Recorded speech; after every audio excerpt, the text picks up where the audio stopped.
This is Storm Center, where we track the major weather where you live and across the globe. I'm meteorologist Chris Warren. We start with some of the active weather alerts right now. Nearly 14.5 million under wind alerts, nearly 4.5 million under flood alerts at this moment, and 500,000 under some sort of winter alert as well. And over the last 48 hours, we've seen some storms slam the Northeast, tornadoes and large hail reported across New York, Connecticut, and in Pennsylvania. One driver catching a likely tornado moving across a New York highway. Oh my God.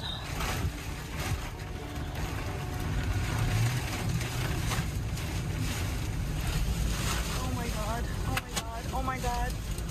Oh my God. Oh my God. Oh my God. Oh my God. Oh my God. Oh God. Oh God. Oh God. Oh God.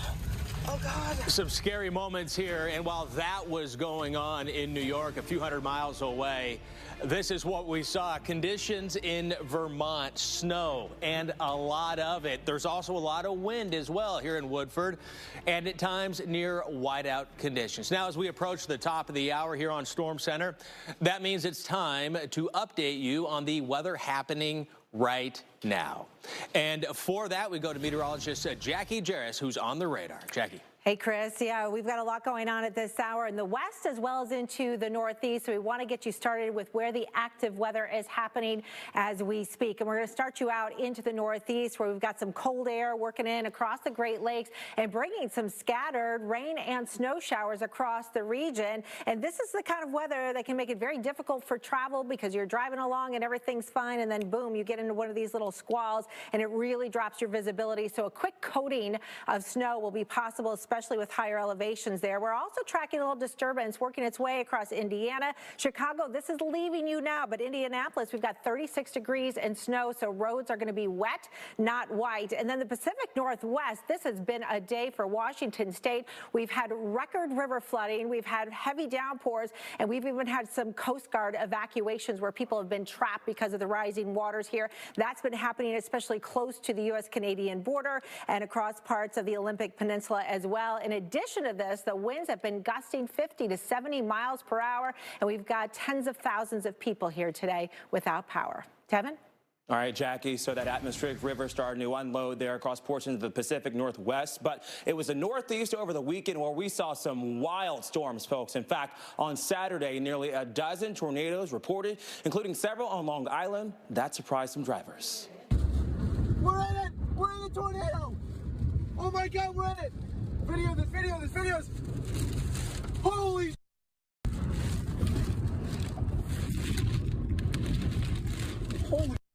videos!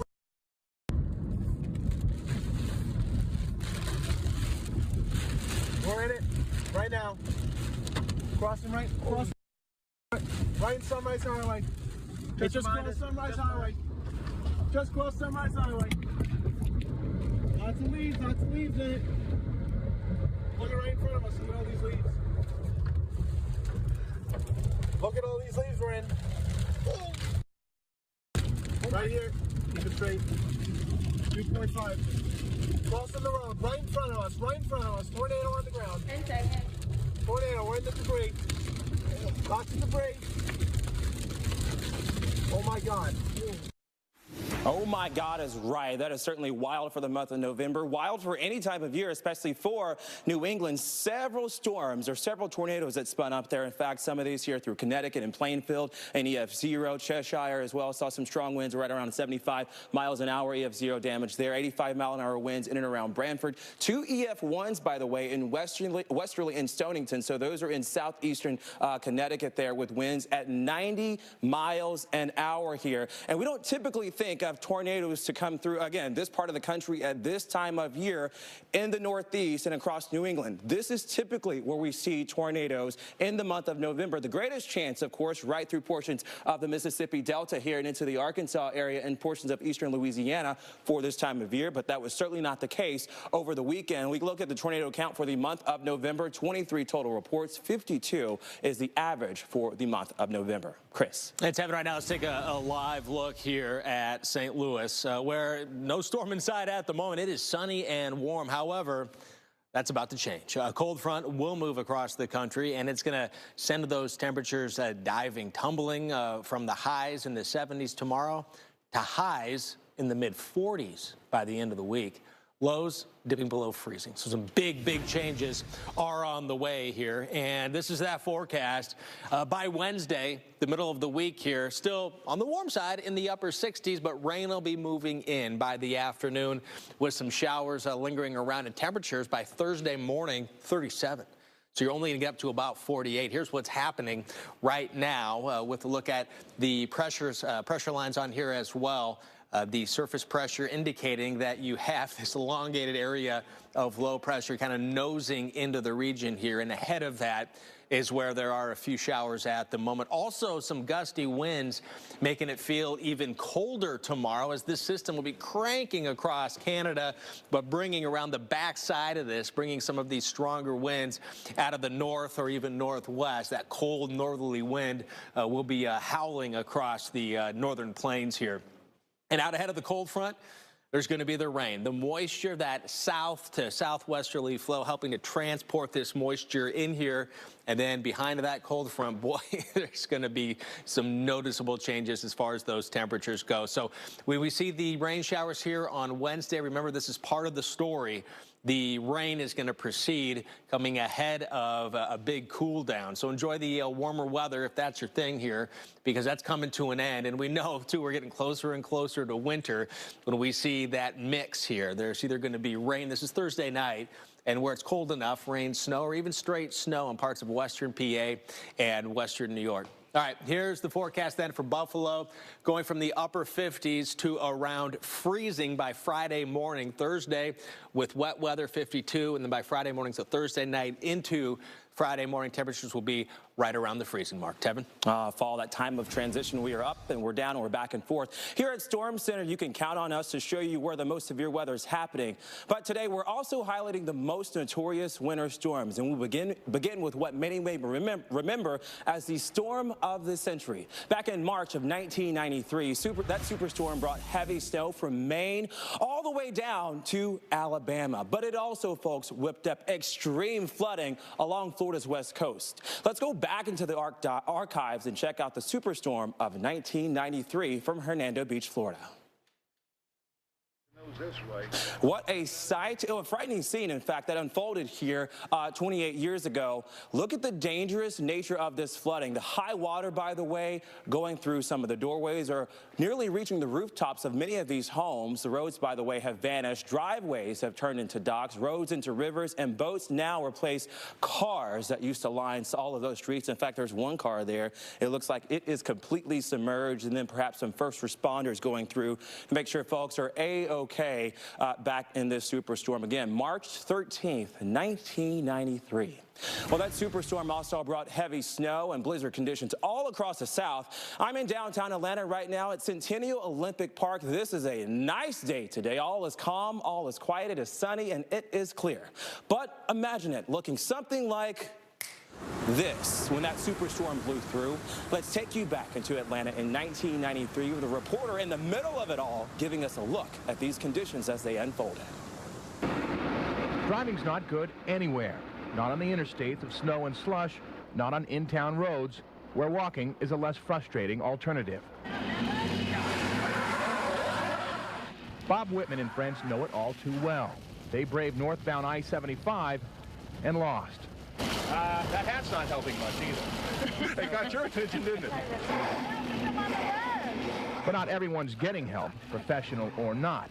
It's every car for itself for those still rolling. I've been here for 20 years, nothing like this. I really think we need a tow truck. I mean, I can back out. It's okay. Not until the big melt will cars like the Whitmans be retrieved. The Highway Patrol says take note, stay home. Tom Corbin, Channel 5 Eyewitness News. Take notes, stay home. Jackie, I don't know if you saw it just a second ago. The guy in that video actually almost slipped as he was talking to that reporter. These were conditions 28, 30 years ago, but of course in Atlanta, we've seen several different storms blow through, some not quite to that extent, but still, anytime you get snow and ice all across the South, it's that waiting game to see where does that 32-degree line set up exactly in the metro. Sometimes that can certainly turn those interstates basically just gridlock or at a standstill. Yeah, people who live through that talk about that storm all the time, how impactful it was and just how crazy it was to have so many people abandoning their vehicles and dealing with so much snow, not just a little quick hitter. So the storm also set all-time records for snowfall in places like Birmingham, Alabama. Yes, you heard right. Birmingham had 17 inches of snowfall, 17 inches annually. They usually get about 1 to 2 at the most. We want to hear from a resident now who recorded video of what he saw in his neighborhood, which is the nearby Anniston, Alabama. It's about 60 miles east of Birmingham. We'll just let the video roll and he'll do the talking. Take a listen.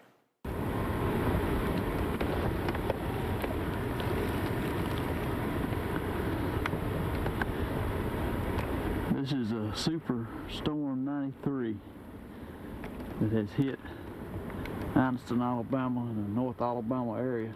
It's March the 13th, 1993. And it has snowed all night long.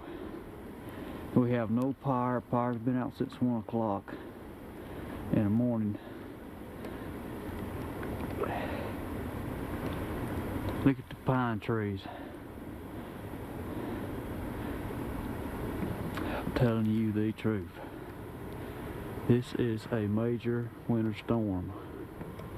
It is still coming down like crazy.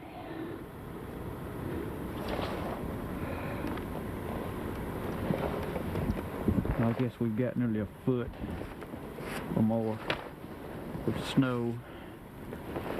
My truck doesn't even look like a truck. I hear limbs crackling. Pine tree right here at the house has done lost its limbs.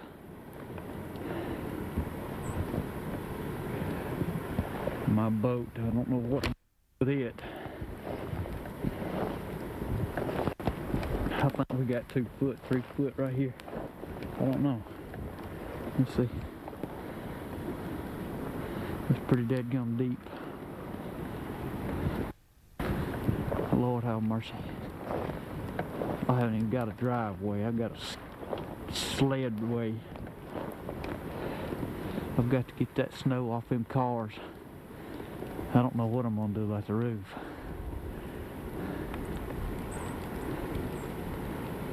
It is cold. I see the trees back here. Gosh almighty. I love how he says, I'm telling you the truth. It's hard to believe. Snowstorm. It's hard to believe when you think about, 17 inches in Birmingham is a huge deal. Yeah. Just a couple of flakes in Birmingham is a big deal. And Birmingham wasn't alone. He had all that snow in Atlanta. Chattanooga had 20 inches of snow. Even Asheville, North Carolina had more than 18 inches of snow. So this buried a good chunk of the South. Jackie, even the birds were confused. I saw them and I heard them chirping off in the background there. They were like, wait. This is March in Alabama? I thought it was going to be warmer here. Yeah, it could easily be in the 70s, right? Yeah. In Alabama, in the, in early March. It can be 70s in February for crying out loud. But to see that is mind-boggling. All right, so folks, this brings us to our Storm Center question of the day. What has been the most memorable winter storm for you, and how did you get through it? We've been getting your responses and sharing them all day long. And let's actually go to a response from Melody. Melody says, we lived in Peru, Indiana when there was a blizzard in the winter of 1977. Dad worked on an Air Force base, no windbreakers, so there was almost 5 feet of snow on top of the car. He made it back and forth to work. I don't really know how that happened. He made it back and forth to work for over a week, but the rest of us rather, were housebound. And I can only imagine, I'm sure you were housebound with all that snow on the ground there. And folks, we want to hear from you too. Tell us about your most memorable winter storm. What was it like? How much snow was there? How windy was it? Or how icy was it? Tweet us your experience. Videos and photos as well at Weather Channel on Twitter, also at Tevin Wooten, at Jackie Jarris, and at TWC Chris Warren. And you share them we like to air them here on the Weather Channel. Chris. Right now, if you're hoping for scenes like that, we're going to take a look right now at what the winter may have on the way for you, may have in store for you. So here are the winter months, December, January, and February. And the Climate Prediction Center showing that there actually could be a pattern that's more favorable for temperatures to be a little bit warmer than average across parts of the south, with a little bit cooler conditions to the north, getting into what could end up being a pretty typical La Nina season, La Nina year, I should say, and that would also, again, bring precipitation a little bit more to areas to the north. So with La Nina, one of the things that may be helping us out here across the U.S. is that the drought conditions may be improving. In fact, they already have improved considerably in the Pacific Northwest. However, you get into some of the areas that could end up staying drier longer, drought likely to persist. But of course, we're also seeing some of the issues that comes with some of that drought relief, and that is all of the rain and the flooding that is ongoing in the Pacific Northwest right now, with major flooding and even record flooding for some streams and rivers. 'Twas the holiday season and joy filled the town, except for Scrooge, with his permanent